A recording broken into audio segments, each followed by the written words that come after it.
Procedure પૂરી થઈ ગઈ છે. ડિવોર્સ પેપર આવે એટલે હું પહોંચાડી દઈશ. Thank you.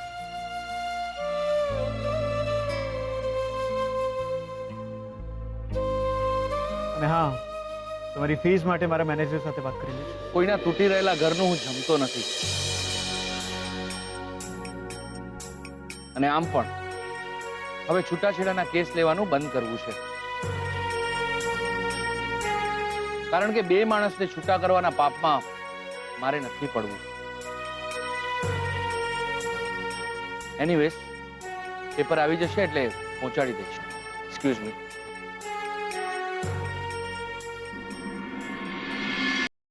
કહી રહ્યા હતા તમારી વાત અધૂરી થઈ ગઈ. જીવતર પણ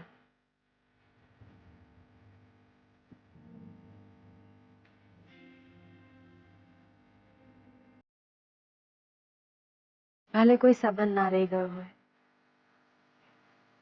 પણ એક હક માંગુ છું. છેલ્લી વાર માંગ્યા વગર આપે તો ભગવાન લક્ષ્મી. હું ભગવાન નથી. માંગ્યા વિના તો હું એક વચન પણ નહીં આપી શકું તમને.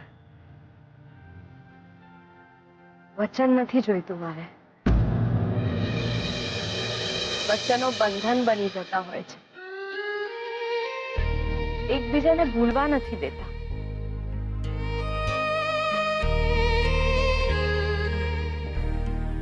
હું તો બસ એટલું માંગુ છું, છેલ્લી વાર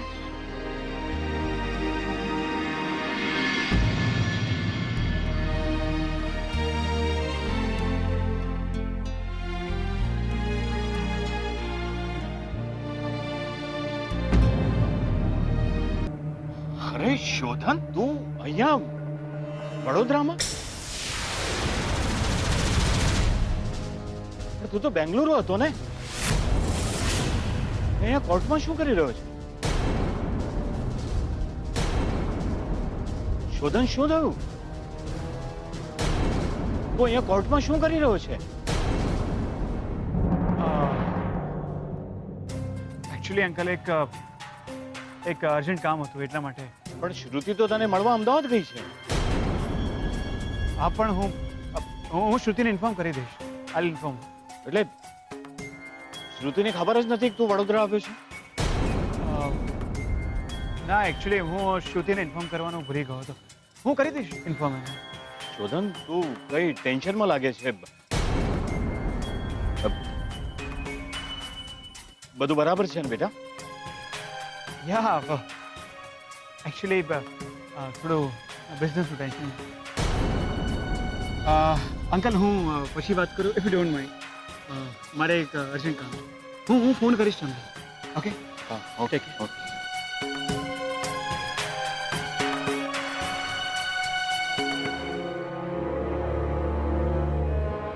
શોધન કંઈક ટેન્શનમાં લાગતો હતો.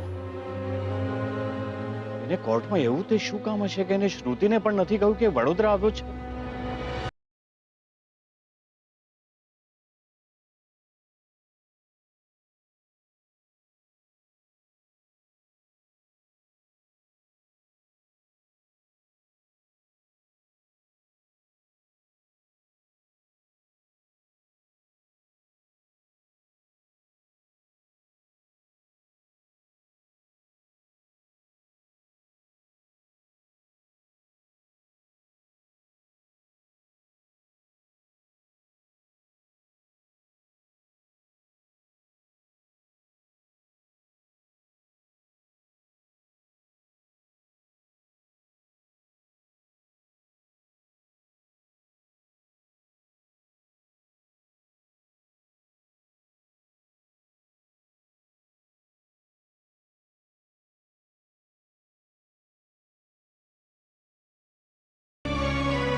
કોઈના તૂટી રહેલા ઘરનું હું જમતો નથી.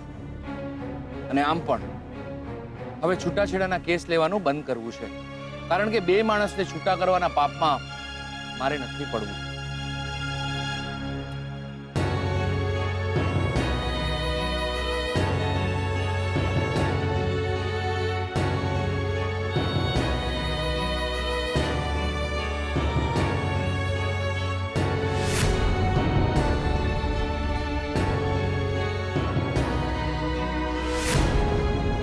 ભલે કોઈ સંબંધ ના રહી ગયો હોય, પણ એક હક માંગુ છું.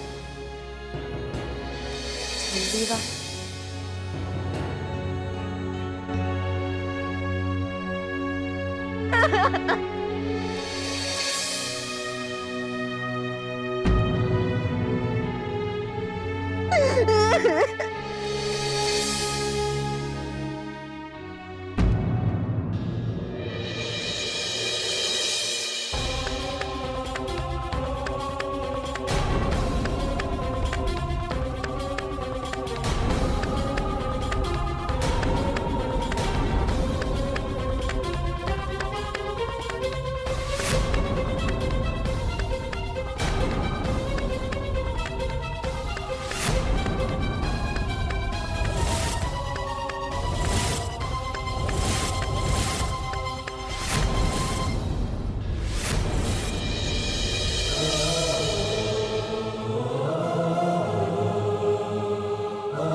ડેડા શું થઈ ગયું?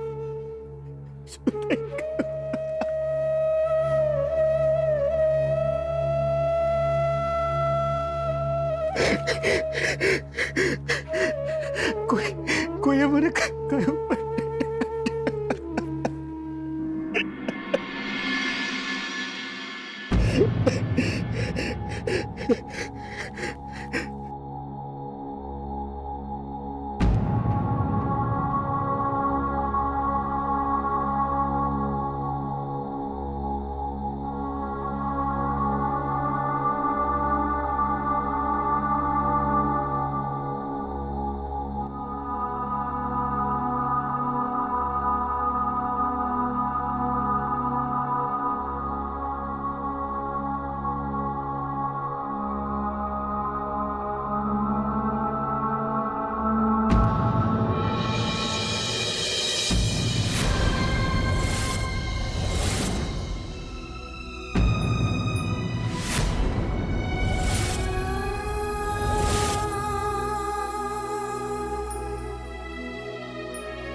Mom?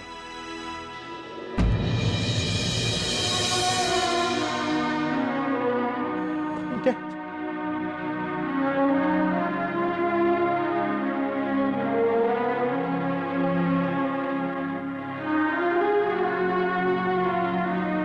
શું થઈ ગયું?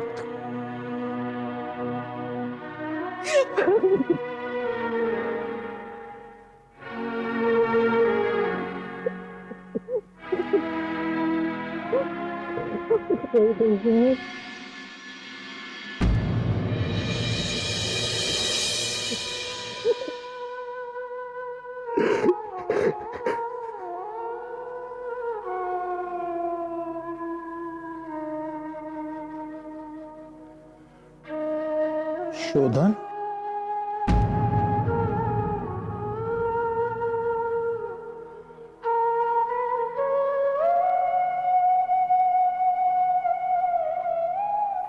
ડેડ, મોમ,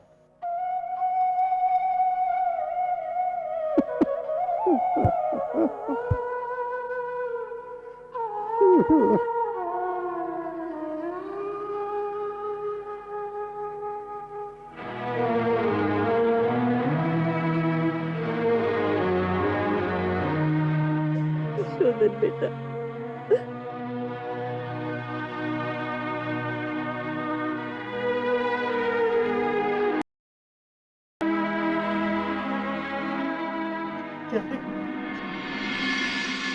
અરે આ બધું તમે લોકોએ મને કહ્યું પણ નહીં. બેટા તારા માથે ઘાત છે. પ્રદ્યુમનને તો અમે ખોયો અને અને તને કઈ થઈ જાત તો અમે. શોધન બેટા, આપણને બહુ મોડી ખબર પડી. વર્ષો પછી પ્રદ્યુમન તો ક્યારનો એ જતો રહ્યો હતો બેટા.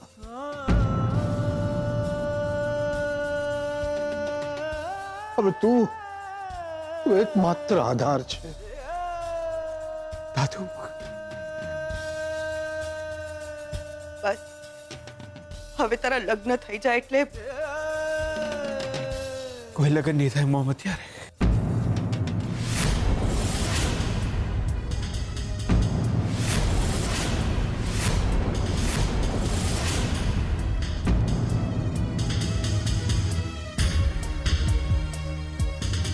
ડેડ ગયા છે મારા.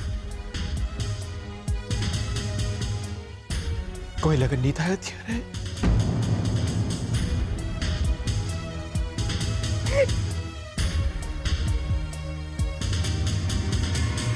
વોટ? શોધનને તે કોર્ટમાં જોયો?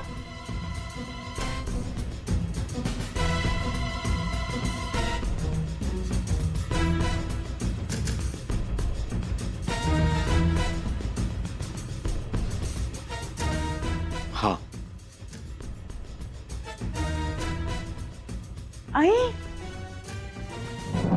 અહીં વડોદરાની કોર્ટમાં?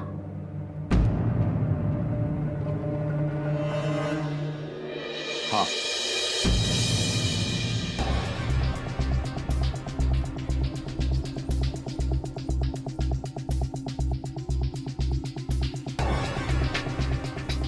શોધન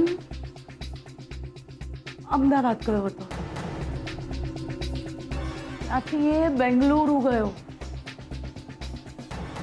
બેંગલુરુથી સીધો વડોદરા આવ્યો. એ વડોદરા આવ્યો અને એની જાણ સુદ્ધા કોઈને નથી.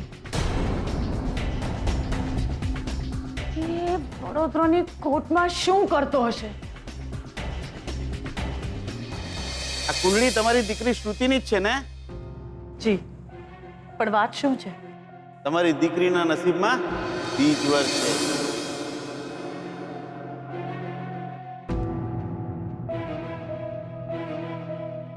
શોધન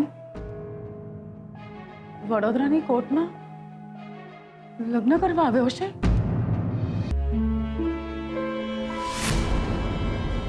કૈલાશ, કૈલાશ, મને યાદ કરીને એક વાત કહે તો, કોર્ટમાં શોધન એકલો હતો કે એની સાથે કોઈ છોકરી હતી?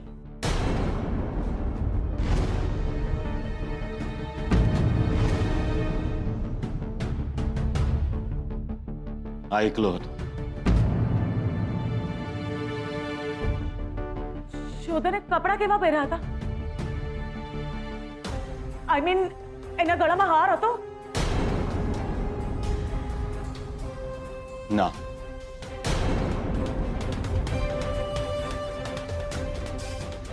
કલ્પના, તું આટલું બધું ટેન્શન નહીં લેશ. કૈલાશ, જે દીકરીની કુંડળીમાં બીજવાર હોય ને એની માના નસીબમાં ટેન્શન આપો આપ આવી જાય.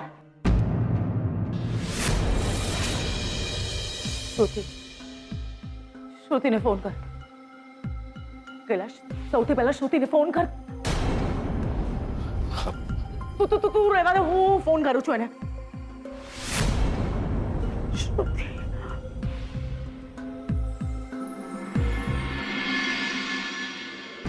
હા મમ્મા, શોધન ક્યાં છે? શોધન તો બેંગલુરુ છે. You idiot! જેની સાથે તારા લગ્ન થવાના છે એ બેંગલુરુમાં છે કે અહીં વડોદરામાં છે એ પણ તને ખબર નથી? વોટ? શોધન વડોદરામાં છે? પાછી આવ. શ્રુતિ, તું અત્યારે ને અત્યારે વડોદરા આવવા નીકળી જા. અરે પણ શોધન ત્યાં. ખબરદાર શ્રુતિ, ખબરદાર જો તે શોધનને ફોન કર્યો છે ને તો તું અત્યારે ને અત્યારે વડોદરા આવવા પાછી નીકળ, પછી બધી વાત. અરે પણ મમ્મા, સમજાય છે તને? પહેલા ઘરે આવ રાઈટ ના.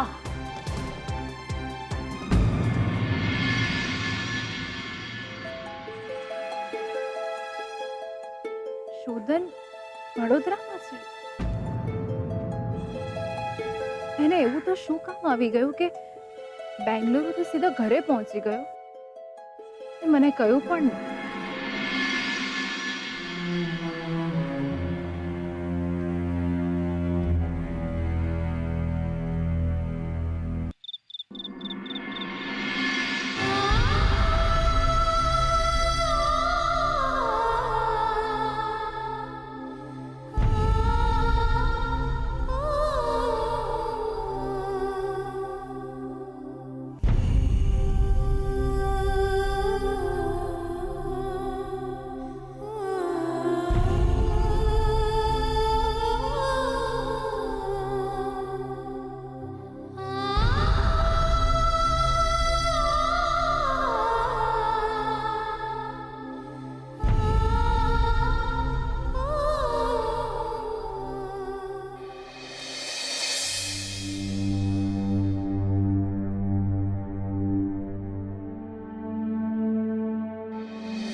જોયો મેં શીખલાને,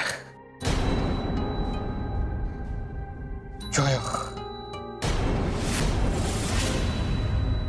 ને તમને પણ જોયો. પણ હવે બસ હું માત્ર તમને નફરત કરું છું. પ્રેમ હવે હું માત્ર શ્રુતિને કરું છું. માતાજી બી ખરા છે. આવા ચમત્કાર કરવાના હોય? શોધનને આમ મોકલી દેવાય?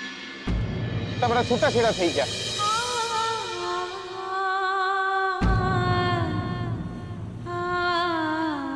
બકા રડો નહીં.